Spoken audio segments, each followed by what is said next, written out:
Oh hey, it's been a while, like a really long while. But here we are again, eh? Halloween, Dracula, point and click adventure games. But unless they make a Dracula 6, then this is going to be the end of this particular series.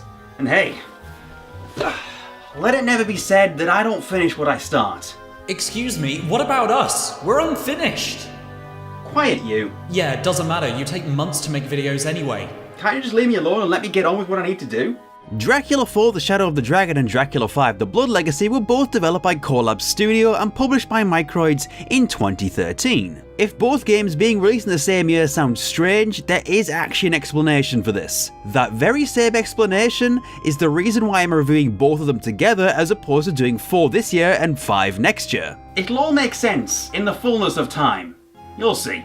Both games are very similar to what you'd expect at this point. They're adventure games in the first person perspective about everyone's favourite dramatic goth boy. So what did people think of these two entries?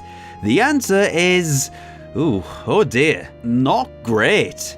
But let's be fair here, that doesn't always necessarily reflect the quality of the game. Some games do very poorly with critics, but are loved by fans. Could Dracula 4 and 5 fit that mould? I really hope so. Otherwise, this might be a bumpy ride. With all that said though, let's delve into Dracula 4, The Shadow of the Dragon.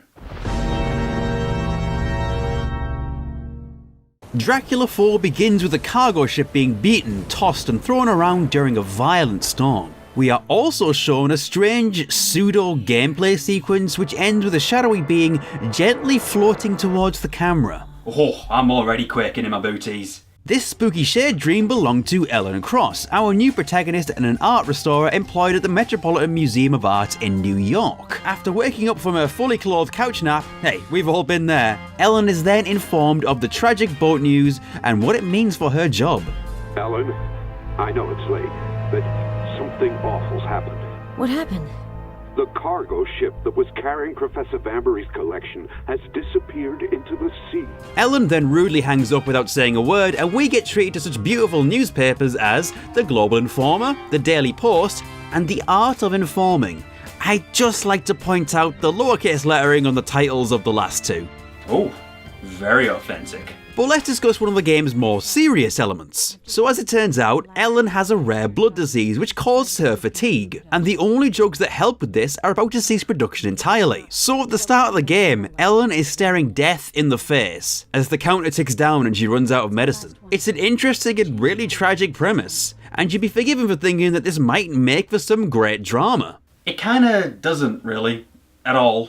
Either way, Ellen is asked to investigate the reappearance of one of the paintings from Professor Vanbury's collection that was lost at sea, when it supposedly turns up in Budapest. As a quick side note, for whatever reason, this game has a separately playable prologue. I can only assume that this may have been used as a demo of sorts, but it's a little bit weird to keep it in the full game like that. Anyway, the game drops you off in Budapest to begin with to investigate the legitimacy of this painting. And gameplay wise, it's about what you'd expect from a Dracula game at this point. It's a standard first-person adventure game with puzzles. In Budapest, we meet the indomitable face of the law, Inspector Laszlo, who wears a rather fetching green turtleneck. Oh, très chic.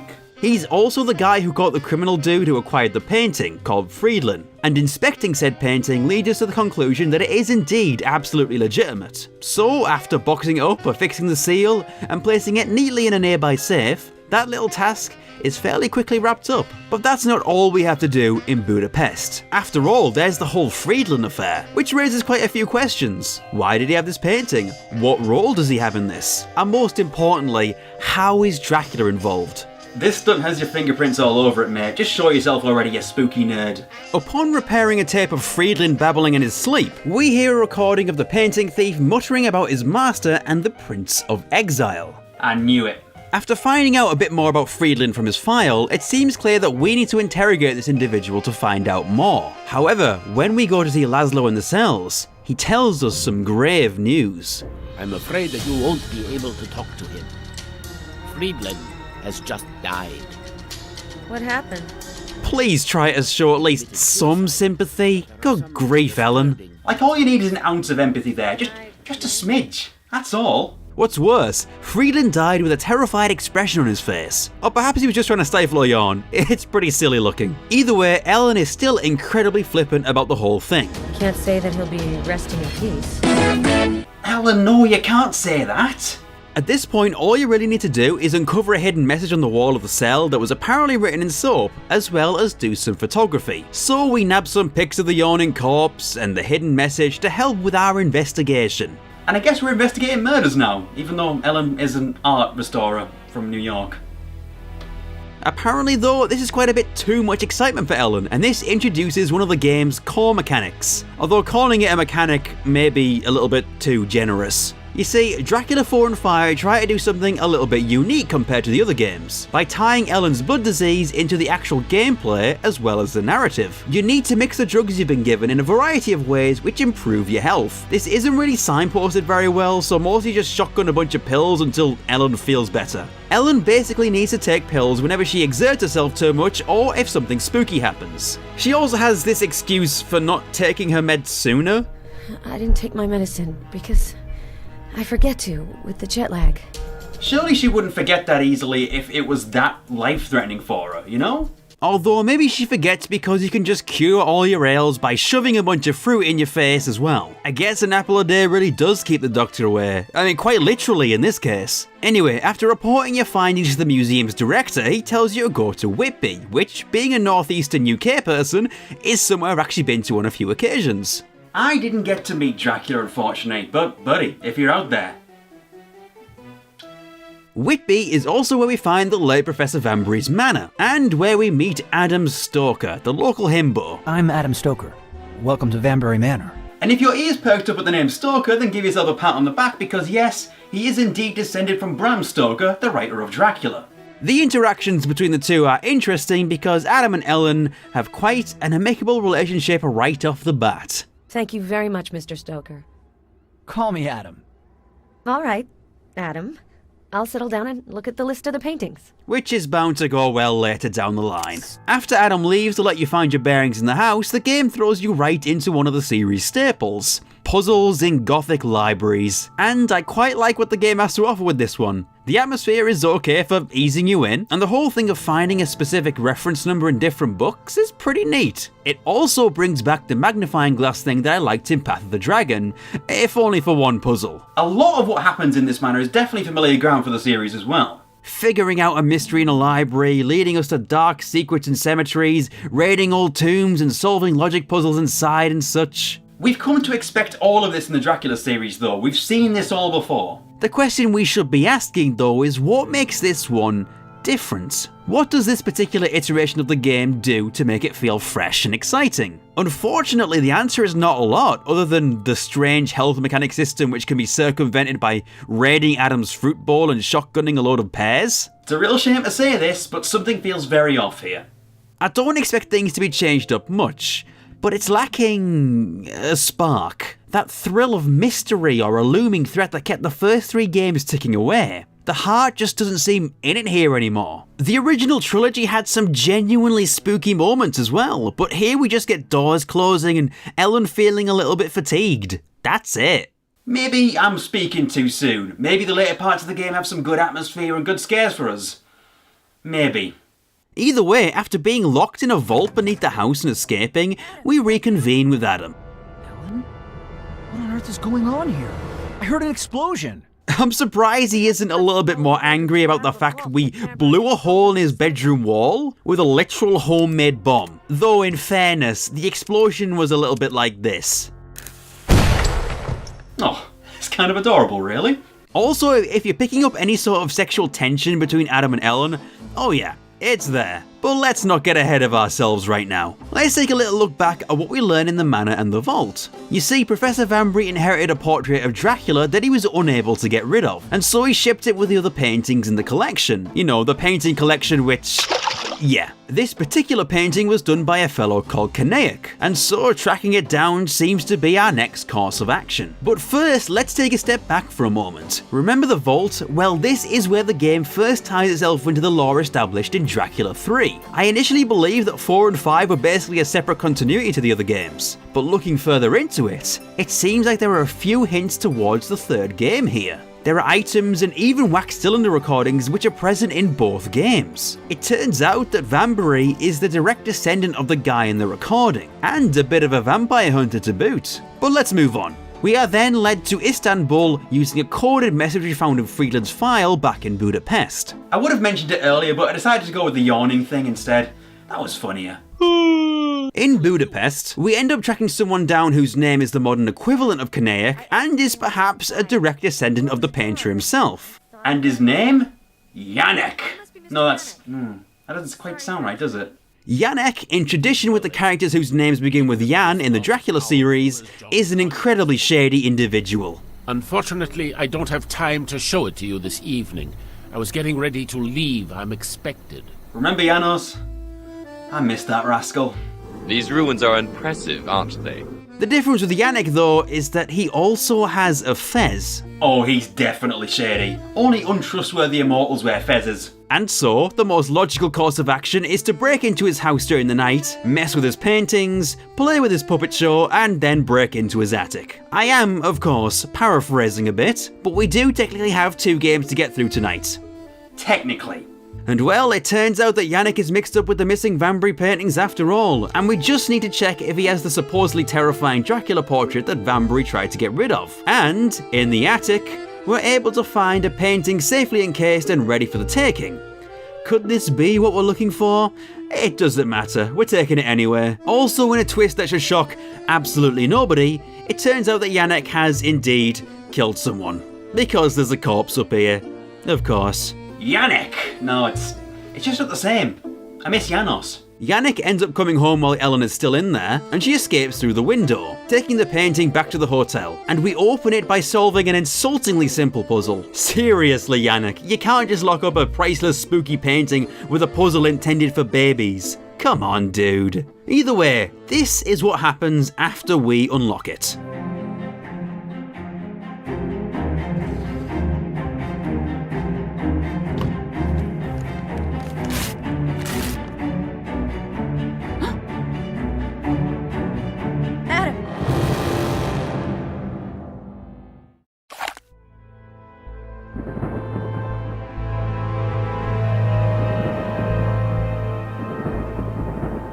Really?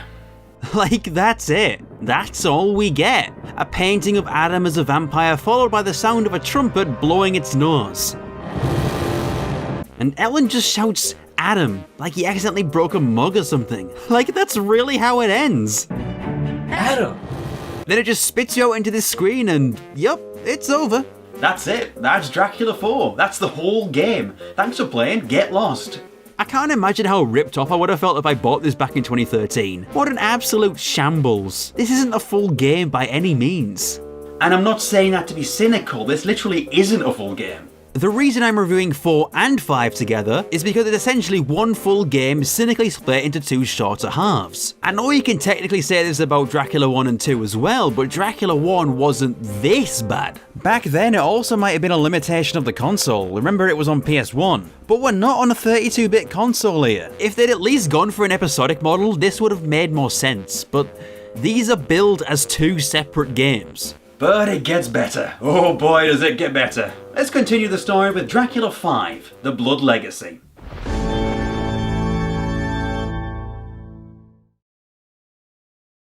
So remember when Ellen looked at the painting and the Adam Pyre lunged out of it? That was a dream. Yup, the big cliffhanger of Dracula 4 was just a dream all along. Dracula 5 has already, in its first minutes, retroactively made the previous game worse. That's impressive. Are we having fun yet? Dracula 5 starts you off in New York, as you enter the restoration lab to work on the Dracula painting. We also meet Ellen's colleague, art grandpa Derry Borowski, who is a pretty cool dude and a genuinely charming character. At least, charming by this game's standards. The emotional range of the characters we've met so far has pretty much just been a guided tour of different types of wood. I mean, we haven't really had a lot of interesting people to talk to in this game other than Inspector Turtleneck and Leatherjacket McLove Interest. You're most welcome. And how are you doing anyway? I hope you're not too tired from your trip. Jerry's just a breath of fresh air in this dry game. Anyway, after unwrapping the painting for real this time, we learn that it has been tarred over with a black cross. To say that Vanbury was afraid of this painting might be an understatement. The black cross here is said to be a way to ward off vampires. The implication here is that Dracula might somehow get out of the painting. If it were the case that Dracula was trapped in there, or perhaps it was a way to bring him back from the dead after Dracula 3, then that would have actually been really neat and different. Alas, that's not what happens though. So what is new with Dracula in this game's lore? Well, Dracula 5 tries to add some backstory for Vlad the Impaler. I say backstory instead of history because I can't find any references to the events described. It's a little bit weird to add fanfic to a real historical figure like that, but just go with it, I guess. Whatever, I don't care. So Radu, Vlad's brother, lied to Vlad's wife about his death, so that she would commit suicide. Apparently this was the inciting incident for Vlad to become evil, I guess, and now he keeps a vial of his wife's blood with him at all times? Wait, what?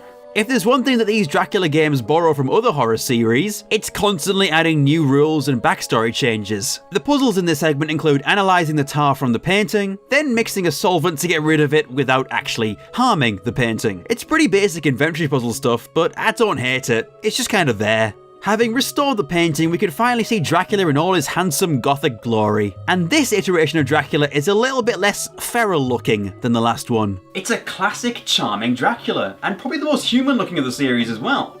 Dracula 1 and 2 have this sort of creepy haunted puppet guy. Dracula 3 is You have fruit punch mouth.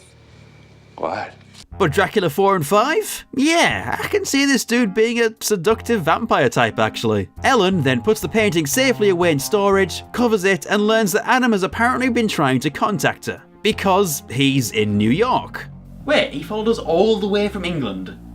That's a little bit creepy. They meet up in the lab and Ellen shows him the painting, but then passes out. When she awakens from her unconsciousness in her apartment, she immediately jumps Adam's bones. Nothing like losing consciousness to get you going. Ugh.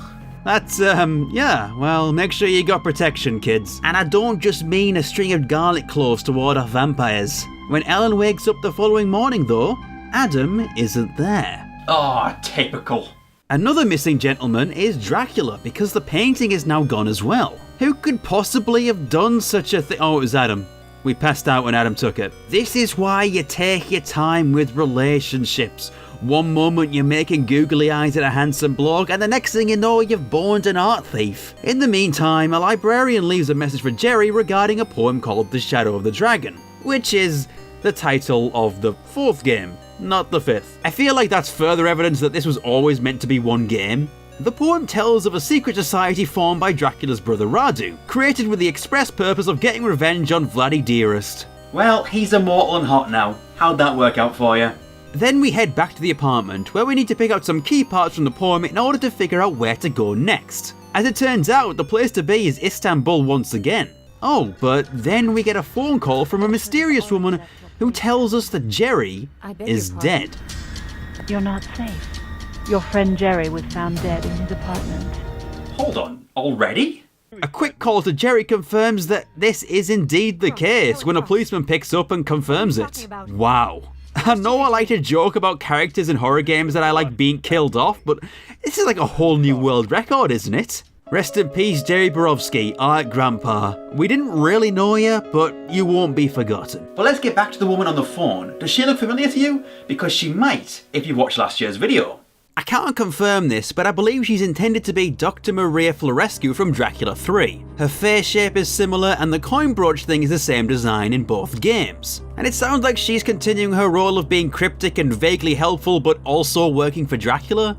Oh, just like old times. Also, this is the only appearance she makes here, I think. So I suppose it's just a bit of an Easter egg for fans of the Dracula series. I'm not even sure if the Dracula series actually has fans.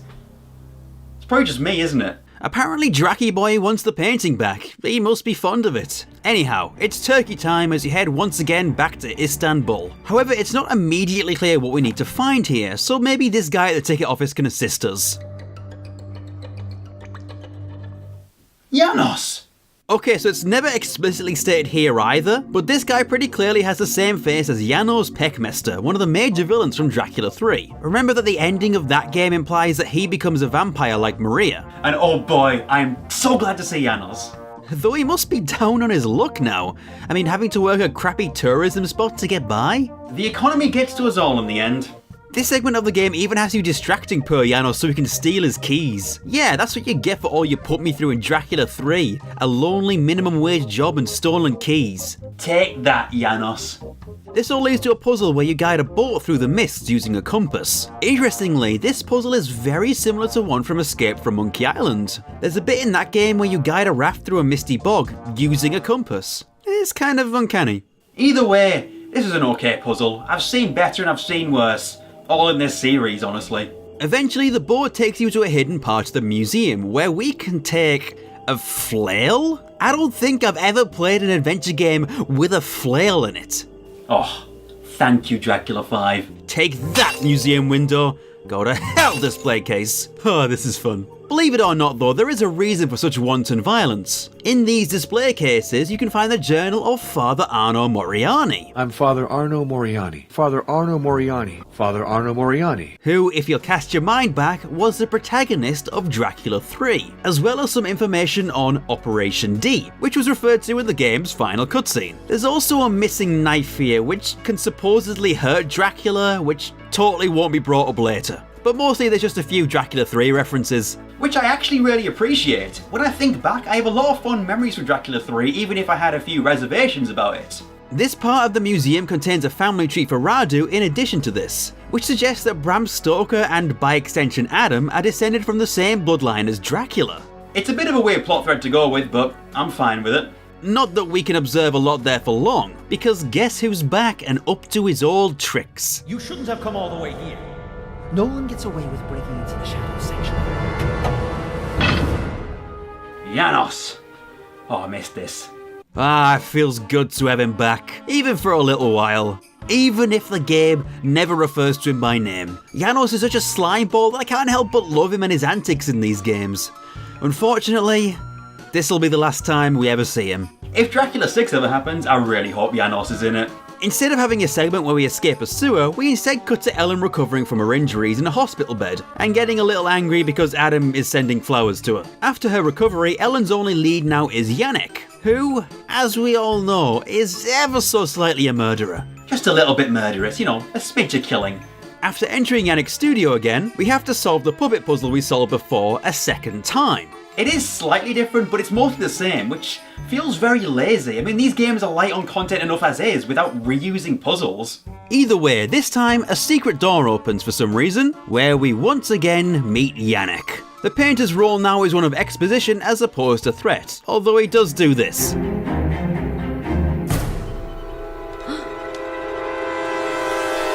This is the second time you have come to my place without asking. So that's kind of spooky, I guess. If it's not immediately obvious by now, yeah, Kanek is Yannick. They're the same person because he's a vampire. Although chiefly all you really need to know from this exposition dump is that the painting ultimately doesn't feel that relevant. The blood of Dracula's wife around his neck is relevant. Oh, and Ellen's pregnant. Yannick can just sense it, apparently. Damn it, I said they should have used protection. This leads us to work out where Dracula is, using some of Yannick's chemistry sets, with some really annoying puzzles to boot. These are just unfun. So we create a map with Dracula's blood that leads us to Chernobyl of all places. Well, that's actually quite different. I like that.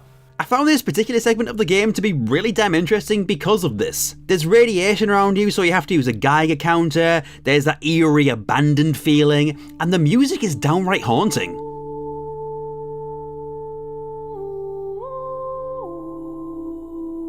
Chernobyl is a genuinely haunting place because of what happened there, and Dracula 5 somehow reflects this authentically. Of all the series that could have done it, Dracula 5. Who'd have thought?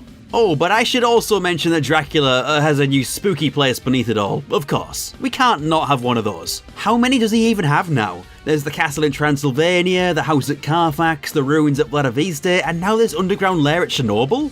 I know Dracky Boy's really it was realistic, but this guy's been buying up stuff all over the world and implementing his goth aesthetic, complete with logic puzzles. I won't go over these in too much depth, but they're pretty simple, and often quite annoying to get through. A lot of the late game puzzles are just like that. They're ultimately fine, but a bit too simple and time consuming simultaneously, and if you mix those two together, it's not really a good recipe for adventure game fun. And after all this, we finally get a confrontation with Dracula. Like I said before, I actually like this iteration of him. He has a fairly nice voice. You're right. I'm playing with you. But will you really be able to stay calm? Do you need a thrall? Because I can do that. I can be the thrall. Oh yeah, and we also need to set Adam free because he's been locked up here. And when we do so, Ellen passes out again. Now is not the time, Ellen. Come on, not me yet. Finally getting his chance to strike, Adam tries to stab Dracula with a special knife from the museum. Unfortunately, he fails his stealth roll. Unless your days are numbered. You shouldn't have.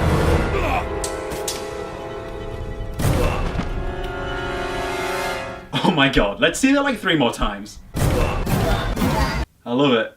Adam just gets straight up yeeted into the wall like a toy. What a chump. Oh well. Bye Adam. You might be missed. Maybe. As we awaken, Dracula talks to us a bit more and boils everything down to a choice. Become a vampire or remain human? If you remain human, the game just cuts to Ellen being dead on the floor and that's it. Good game. If, however, you choose to accept Dracula's gift of wife blood straight from the vial, then this is how the game ends. You've chosen to accept Dracula's gift.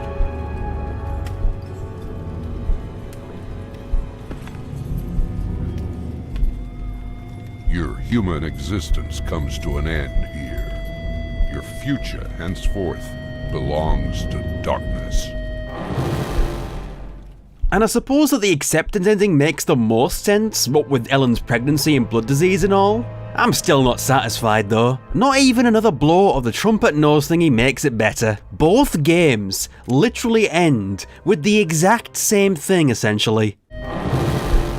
So that was Dracula 4 and 5. I hope you enjoyed the ride because wow, I was disappointed with these games. I mean, I had my problems with Dracula 1 through 3, those games aren't perfect, but now I have a newfound sense of respect and appreciation for those games. They at least knew how to hold an atmosphere and keep a story ticking along at a satisfying pace. Dracula 4 and 5 just feel rushed and soulless. Yeah, the original trilogy could be silly at times, but they also had moments where things were tense, suspenseful, even scary. Path of the Dragon especially had me on edge a few times. I felt none of that here.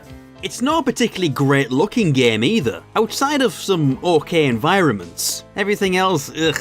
The lip sync especially is well below subpar. I mean, the original trilogy did it so much better, and those games are significantly older. As for the puzzles and gameplay, they're kinda just average, not terrible. I thought most puzzles are either too easy or just plain annoying to get through, and they don't seem to hit a happy medium of being challenging or fun. They're just there. Also, remember that health mechanic I mentioned earlier? I know I didn't talk about it in Dracula 5, but it does persist throughout both games, and it's pointless. It's a poorly implemented system that can either be circumvented through abusing fruit bowls or just by slamming down a load of pills. It's not a mechanic that adds to the game at all. I mean, at least they tried something different, but it's not good at all. So, let's talk about the story. What really happened here that was even remotely interesting? None of the characters ever stand out as compelling, and even the painting plotline is ultimately pointless in the end. It's all just an excuse to find Dracula and watch Adam get a good yeeting. Though that was pretty funny. Well, actually, maybe there are a few saving graces. Chernobyl's an interesting departure at least. I enjoyed that part. But with all that said, do I recommend Dracula 4 and 5? Nope, definitely not. These aren't even that fun to laugh at. It's a flat, soulless mess, cynically split into 2 games when it should have been 1. At least I can say that I've now gotten through every single game in this Dracula series. And if I had to rank them, it would probably look something like this. So yeah, just go play the first 3 instead. Those are fun, silly, spooky games. The last 2 aren't. Happy late Halloween, everybody. I can't guarantee I know when the next video is going to be, but hopefully it won't be another 10, 11 months before it comes out. Sorry about that, again. Either way, I've got some unfinished videos to get back to. Yeah, like you'll keep to that promise. Next video coming 2021, right? Why have you got to be mean? The comments are already going to cover all that and roast me anyway. I'm trying, okay? I'm really trying. What more Scarfulhu? I actually stream a lot now. At the time I'm recording, my schedule is Tuesdays, Thursdays, and Sundays, with the option of bonus streams on top of that. I even do some of my video editing work live now as well. So hey, if you want an insight into the process, there you go. And considering videos on here can be a bit sparse at times, following my Twitch page is currently the best way to keep up with what I'm working on. Give me a follow on there and tune in when you can. I'd love to hang out with you. I'd also like to thank Joe's Cafe for voicing the box in this video. He's a gem. Hey, remember that time he swore in his videos but he did it under his breath so his parents wouldn't hear him? Yeah, he's a big boy now and all that.